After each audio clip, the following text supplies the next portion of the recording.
السلام علیکم ورحمۃ اللہ وبرکاتہ. الحمد للہ کفا وسلام علی عباده الذین اصطفى اما بعد. اعوذ باللہ من الشیطان الرجیم. بسم اللہ الرحمن الرحیم. انا انزلناه في ليلة القدر وما ادراك ما ليلة القدر ليلة القدر خیر من الف شهر. وقال رسول اللہ صلی اللہ علیہ وسلم من قام ليلة القدر ایمانا واحتسابا غفر له ما تقدم من ذنبه. معزز سامعین کرام، آج کے درس کا عنوان ہے لیلۃ القدر کی فضیلت و اہمیت. لیلۃ القدر کی سب سے پہلی فضیلت نزول قرآن ہے. اللہ تبارک و تعالیٰ کا فرمان ہے انا انزلناہ فی لیلۃ القدر، بے شک ہم نے اس مقدس کتاب کو لیلۃ القدر میں نازل فرمایا. اور اس مقدس کتاب کی کیا اہمیت ہے؟ یہ وہ مقدس کتاب ہے جس کے حافظ قیامت کے دن معزز فرشتوں کے ساتھ ہوں گے. یہ وہ مقدس کتاب ہے جس کے حافظ کو قیامت کے دن جنت کا عمدہ اور قیمتی لباس پہنایا جائے گا. یہ وہ مقدس کتاب ہے جس کی تلاوت پر اللہ کی رحمت نازل ہو جاتی ہے. یہ وہ مقدس کتاب ہے جس کی تلاوت پر اللہ تبارک و تعالیٰ کے فرشتے اس کو سننے کے لیے آسمان سے نازل ہو جاتے ہیں. یہ وہ مقدس کتاب ہے جس کی ایک آیت بھی سیکھنا سکھانا، جس کی ایک آیت بھی کسی کو سکھا دینا جب صدقہ جاریہ بن جاتی ہے. یہ وہ مقدس کتاب ہے جس کے سیکھنے اور سکھانے والے دنیا کے تمام لوگوں سے بہتر، دنیا کے تمام مالداروں اور عہدیداروں سے بہتر ہے. یہ وہ مقدس کتاب ہے، یہ وہ مقدس کتاب ہے جس کے بارے میں اللہ تبارک و تعالیٰ نے ہدی للناس کہا، ہدی للمتقین کہا، جس کے بارے میں اللہ تبارک و تعالیٰ نے شفا کہا ہے.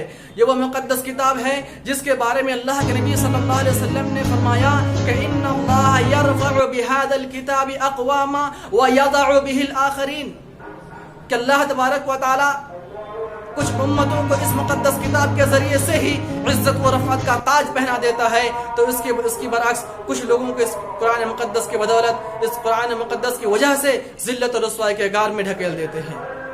اور ظاہر سی بات ہے کسی ایسی مقدس کتاب کے نزول کے لیے ایسی رات کا انتخاب کر لینا اس رات کی فضیلت اور اس کی اہمیت پر، اس کی فوقیت اور اس کی برتری پر سب سے بڑی دلیل ہے.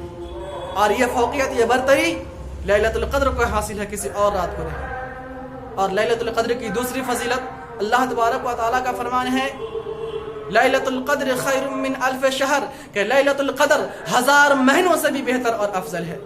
یعنی اگر ہم حساب لگائیں تو معلوم ہوگا کہ 1000 مہینے تقریباً 83 سے 84 سال کے برابر ہوتا ہے. اس کا مطلب یہ ہے کہ 83 سال یا تقریباً 84 سال تک اللہ تبارک و تعالیٰ کی مسلسل عبادت کرنے کے باوجود بھی جتنا اجر و ثواب حاصل نہیں ہو سکتا ہے، اس سے زیادہ اجر و ثواب اللہ تبارک و تعالیٰ نے اس لیلۃ القدر کی ایک رات میں رکھ دی ہے. یہ لیلۃ القدر کی اہمیت ہے، اس کی فضیلت ہے. اور لیلۃ القدر کی تیسری فضیلت کے بارے میں اللہ تبارک و تعالیٰ نے فرمایا تنزل الملائکۃ والروح، اللہ کے حکم سے آسمان سے بے شمار فرشتے نازل ہوتے ہیں اس رات کو. خصوصی طور پر اس رات کو آسمان سے بے شمار فرشتے نازل ہوتے ہیں. اور صرف فرشتے ہی نازل نہیں ہوتے بلکہ فرشتوں کے ساتھ ساتھ سید الملائکہ، تمام فرشتوں کے سردار حضرت جبرائیل علیہ السلام بھی نازل ہوتے ہیں. اور لیلۃ القدر کی چوتھی فضیلت کیا ہے؟ اس سلسلے میں اللہ تبارک و تعالیٰ کا آگے فرمان ہے کہ سلام ہی حتی مطلع الفجر، طلوع فجر تک اللہ تبارک و تعالیٰ کی خصوصی رحمتیں اور برکتیں نازل ہوتی ہے، اللہ کا خاص فضل و کرم نازل ہوتا ہے. اور امام قتادہ جو مفسر قرآن ہے رحمہ اللہ فرماتے ہیں کہ طلوع فجر تک یہ رات یعنی لیلۃ القدر میں اللہ کے فرشتے اللہ تبارک و تعالیٰ کے عبادت گزار بندوں کے لیے رحمت کی، مغفرت کی اور سلامتی کی دعائیں کرتے رہتے ہیں. یہ لیلۃ القدر کی فضیلت اور اس کی اہمیت ہے. اور لیلۃ القدر کی 5ویں فضیلت اللہ کے نبی صلی اللہ علیہ وسلم کا فرمان ہے من قام لیلۃ القدر ایمانا واحتسابا غفر له ما تقدم من ذنبه. اگر کوئی شخص اجر و ثواب کی امید سے ایمان کی حالت میں لیلۃ القدر میں قیام کر لے، یعنی لیلۃ القدر میں جاگ کر کے اللہ کی عبادت میں اس رات کو گزار دے، تو اللہ تبارک و تعالیٰ اس کی پچھلی ساری گناہ صغیرہ معاف فرما دیتے ہیں.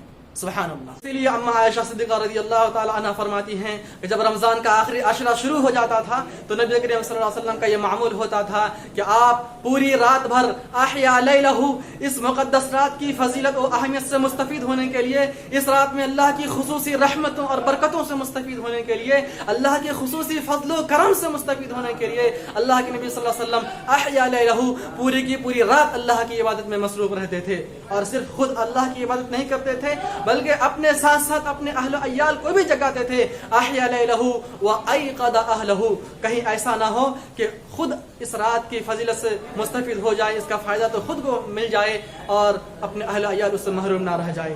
کیونکہ اللہ تبارک و تعالیٰ کا یہ فرمان بھی ہے کہ قوا انفسکم واہلیکم نارا، کہ اپنے آپ کو بھی جہنم کی آگ سے بچائیے اور اپنے ساتھ ساتھ اپنے اہل و عیال کو بھی جہنم سے بچانے کی کوشش کیجیے.